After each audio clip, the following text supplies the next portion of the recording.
And then we remember that God is with me. Now, when you read that passage of scripture about David and he says, I will fear no evil, it sounds kind of narcissistic. It sounds like he's a little too overconfident. David's got a big ego. You want to know why he is able to say that with confidence? It's because of this next part right here. He says, God, you are with me.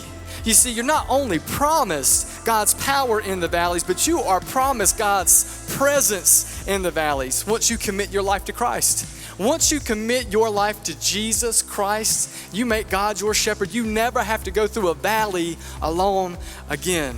Isaiah says in 43:2, when you go through the deep waters and great trouble, I will be with you. When you go through rivers of difficulty, you will not drown. When you walk through the fire of oppression, you will not be burned up. The flames will not consume you.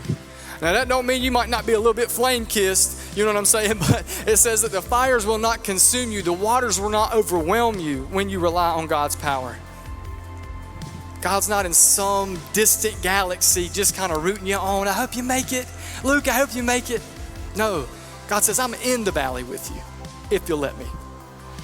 And knowing that He is there is key to getting through those deep, dark moments of life. You want to know what a valley is for a 2-year-old?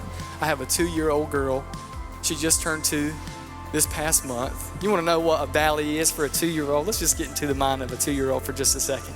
Let me tell you about Lennon, my daughter. She loves outside, but there is something that stands in the way of her being able to get to the ground and play like she wants to play outside when we open the door.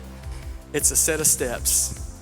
And poor Lennon, she's not real confident in going down the steps by herself. And I know that because she'll be on the top landing and she'll just kind of put her foot down and finally she'll just sit down and just go from step to step on her butt, or she'll come over here to the railing and she'll just do this number right there. Now she'll get down there eventually, but let me tell you what, there is a difference in this child's mind.